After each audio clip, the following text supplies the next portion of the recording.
Today, we're diving into a topic that's a game changer for small businesses, especially those who feel stretched thin in their HR budgets. Let's talk about how behavioral or cognitive assessments can maximize the people side of your business. If you've ever struggled with hiring or building cohesive teams or keeping employees engaged without spending a fortune, this episode is for you. And by the end, I hope you'll see the value of partnering with experts who can make these tools work for your business. So let's get started. First, I want to talk about understanding behavioral and cognitive assessments. So let's start with the basics. What are they? Behavioral assessments measure natural tendencies, how someone communicates, how they work with others, how they approach challenges. Are they driven, more reserved? Do they like to take the lead? Do they like to be led? Are they patient? Are they impatient? Are they a little more extroverted, a little more introverted? Do they care about the details? There's a lot of different things that behavioral assessments can dig into. Now, cognitive assessments, on the other hand, focus on problem solving, learning speed, and adaptability. And so a lot of organizations do behavioral assessments, not near as many do cognitive assessments. I recommend both in certain situations, but only one in others. And we'll dig more into that. These tools are like a blueprint of your team's potential.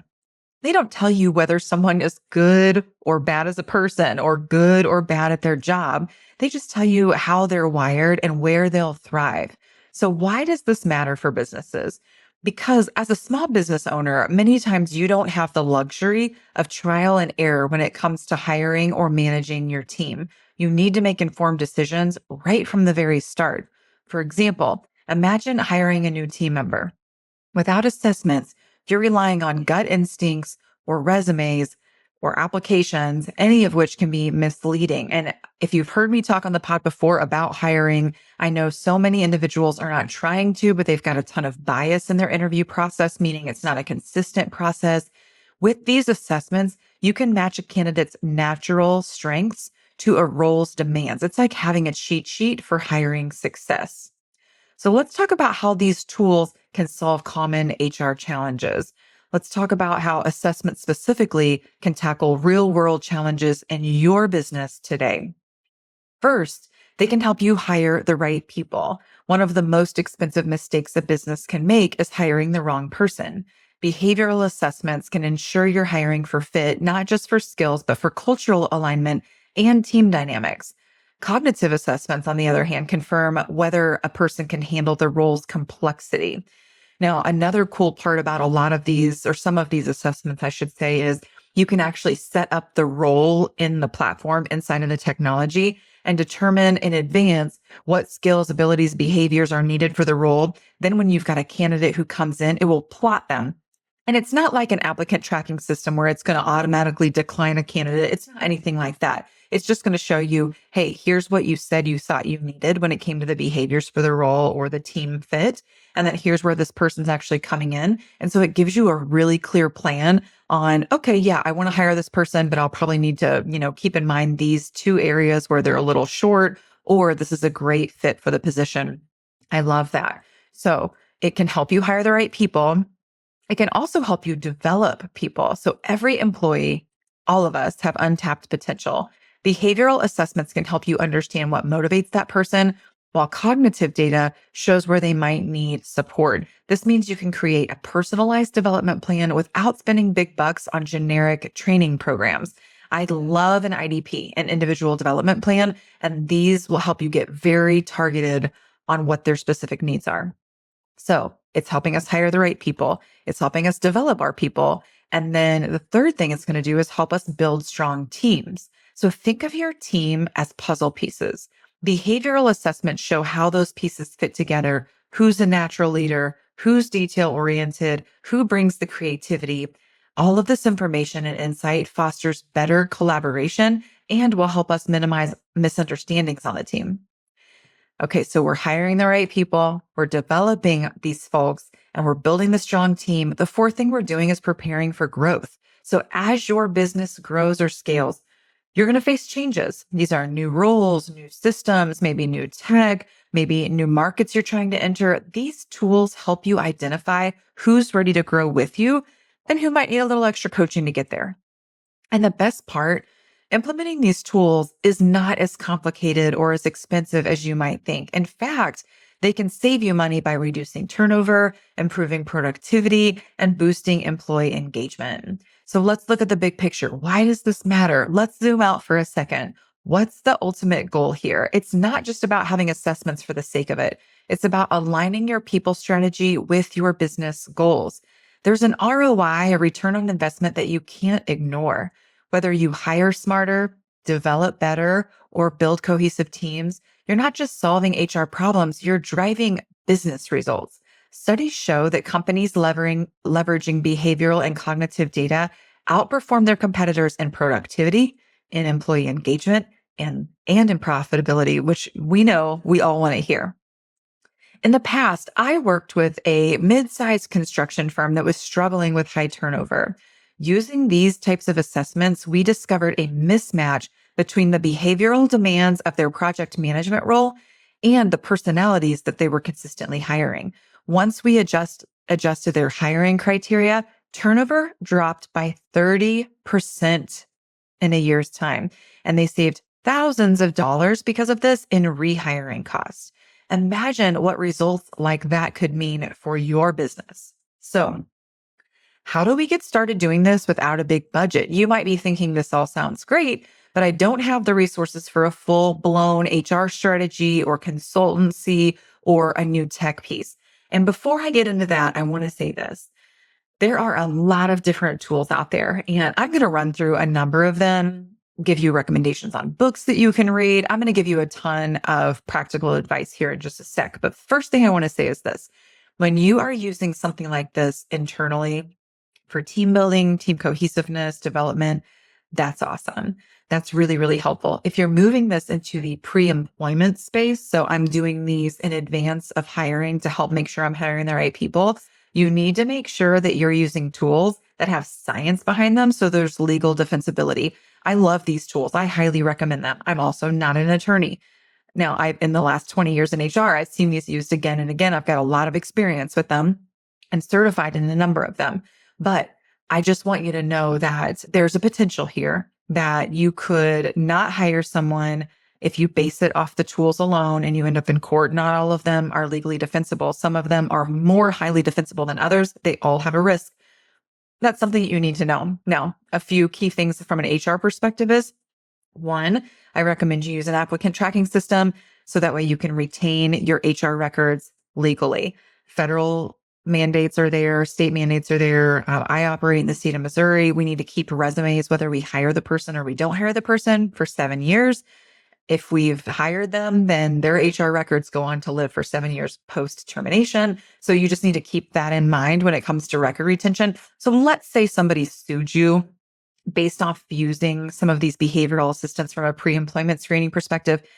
I wouldn't be basing your hiring decisions just off of these screening tools first and foremost, and that's going to protect you the most. We need to make sure that they're either not meeting the minimum qualifications or they didn't meet your company values or your culture, it wasn't a fit, so on and so forth.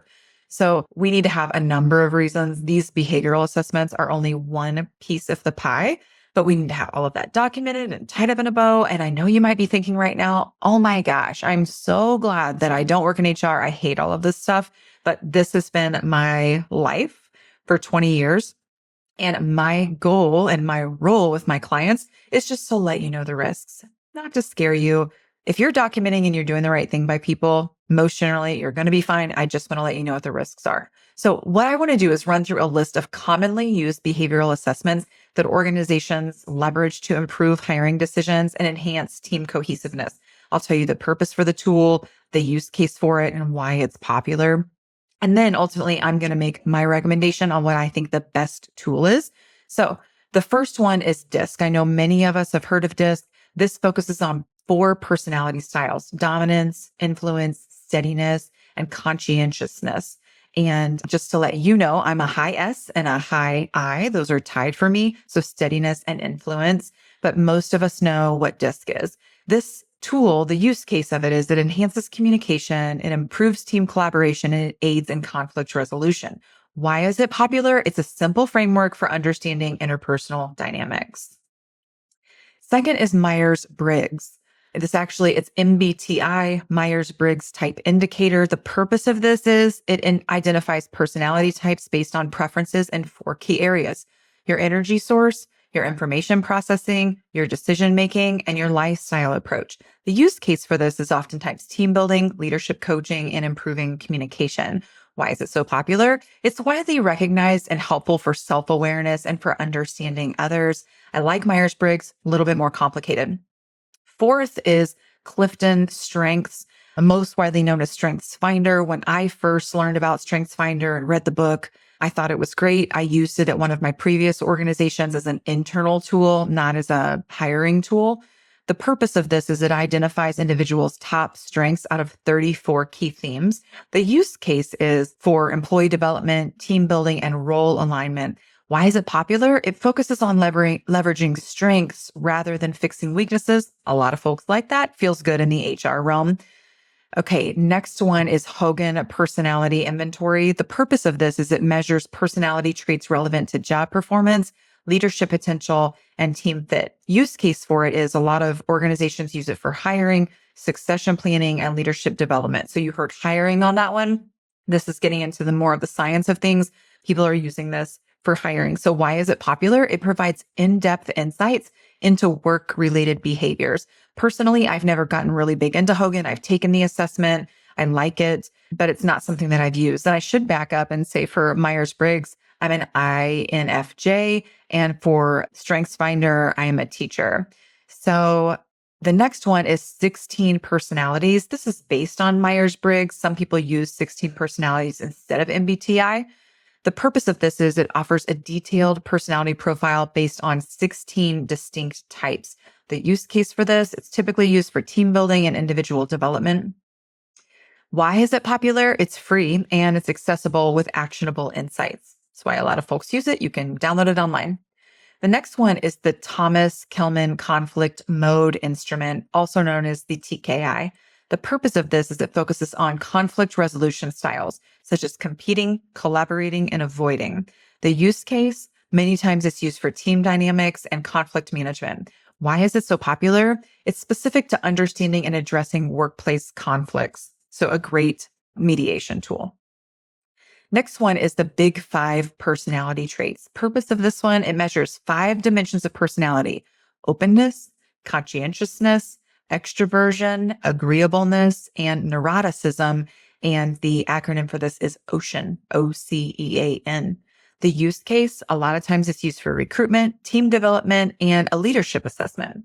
So why is it popular? It's research-backed and it provides a well-rounded personality profile. Next one is EQ 2.0. This is emotional intelligence assessment. The purpose of this one is it measures emotional intelligence across areas like self-awareness, stress management, and interpersonal relationships. The use case on this one is typically for leadership development, team collaboration, and employee engagement. So why is it popular? It addresses the emotional side of workplace dynamics, which has gotten a lot more popular over the years. If you want to learn more about emotional intelligence, I just did a great episode with John Thomas. He's a published author. He's a leadership development consultant.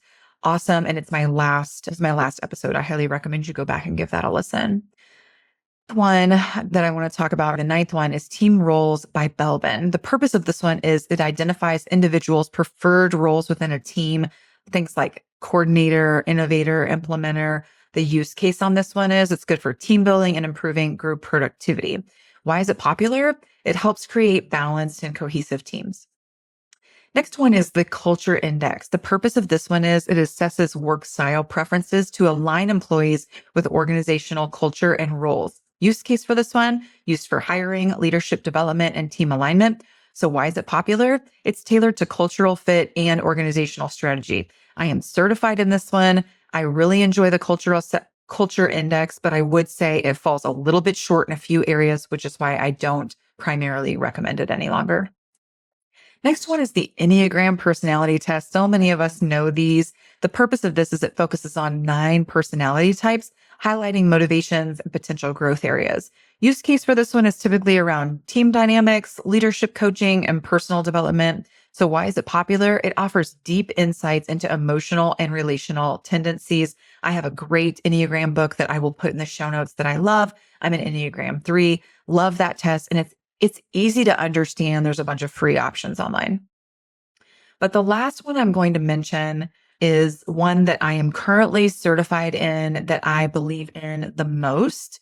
And it's the one that I would most highly recommend to an organization right now. And that is the Predictive Index Behavioral Assessment, widely known as the PI. Purpose of PI is it measures behavioral drives and traits like dominance, extroversion, patience, and formality. The use case on this is hiring, team dynamics, leadership development, and aligning roles with natural strengths. You heard hiring. This one I highly recommend for a pre-employment screening.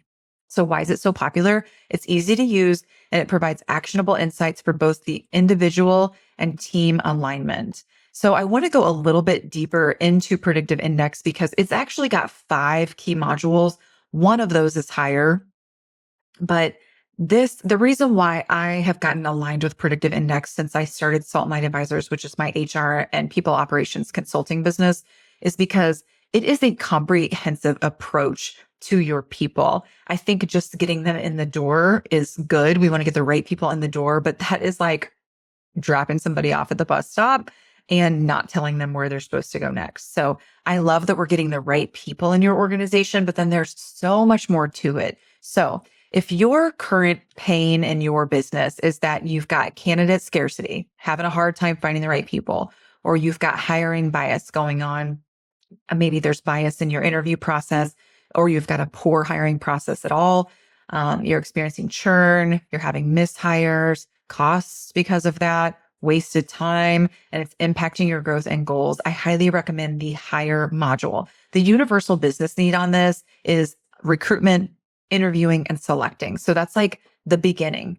I highly recommend everyone purchases this hiring module and uses a behavioral assessment. They also have a cognitive assessment that comes along with that. And if it's a more complex role, or let's say a higher level role, I highly recommend the cognitive assessment along with that. Now, if your issue is more based on bench strength or poor leadership or biased promotions or toxic behaviors, or staying competitive in your marketplace, or that return on investment with the people that you're recruiting, or upskilling or retaining your folks, adding on that Inspire module is going to be huge. Inspire focuses on onboarding, retaining, and leadership.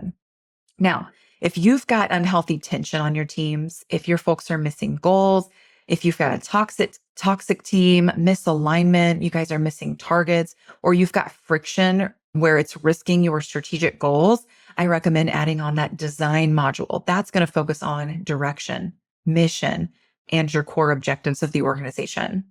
Now, if you've got low Glassdoor reviews, low morale, low engagement, silos in your organization, poor communication, toxicity, low productivity, or you're seeing business decline, I recommend adding on the diagnose module.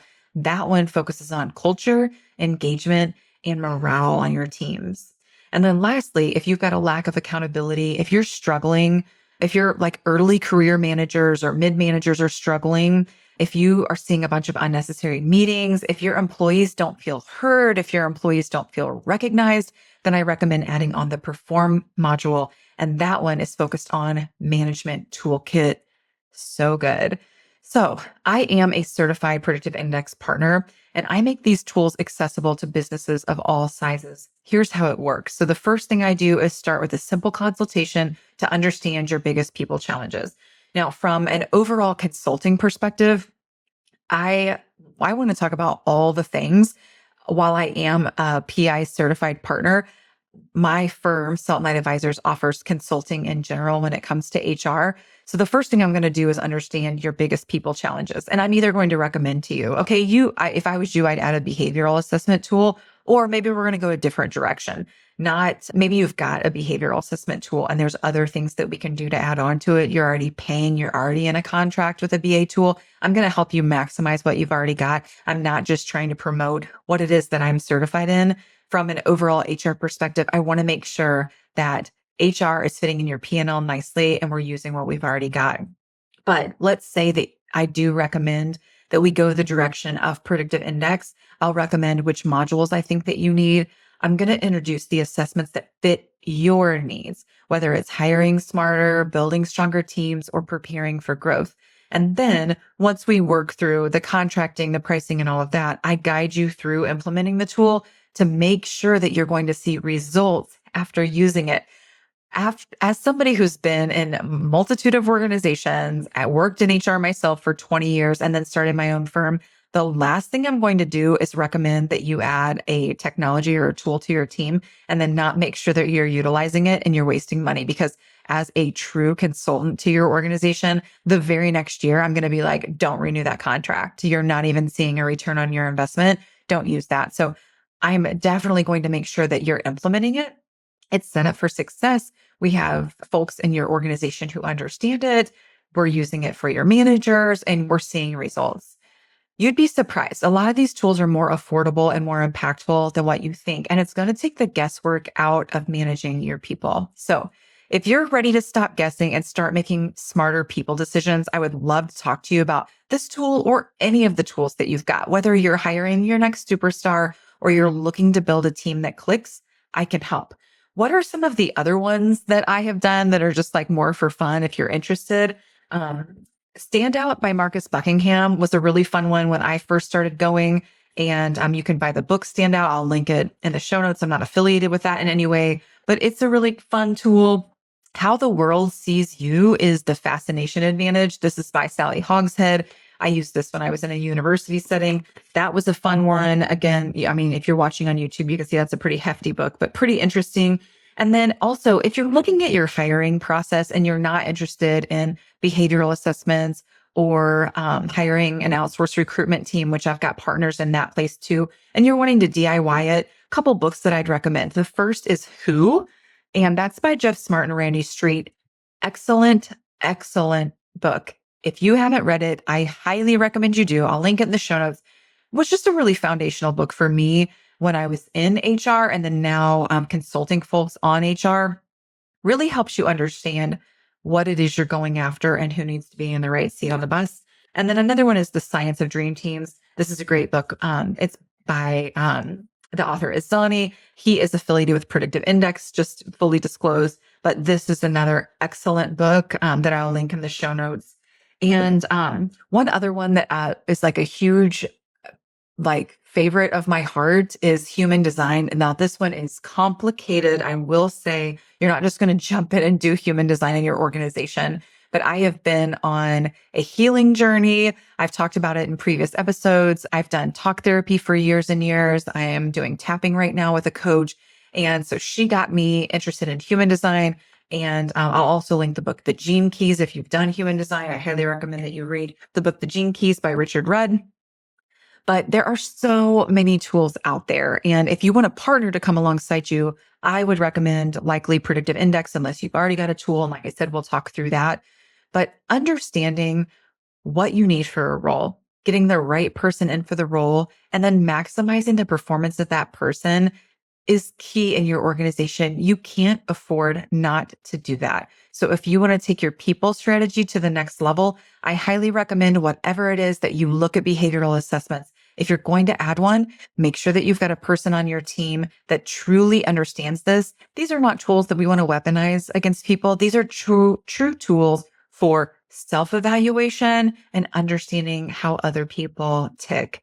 And so I just want you to remember people are your greatest asset. With the right tools and the right insights, you can unlock their full potential and it will truly, truly take your business to new heights. I know that for some of you, this sounds really complex. I would be happy to partner with you. Whatever you choose to do, it's going to be worth it if you're making an investment in your people. Whatever you implement, whatever the next step is, whatever the next book is that you read, kudos to you for taking the time to invest in your people. Don't waste the chaos of this. Embrace it. Until next time.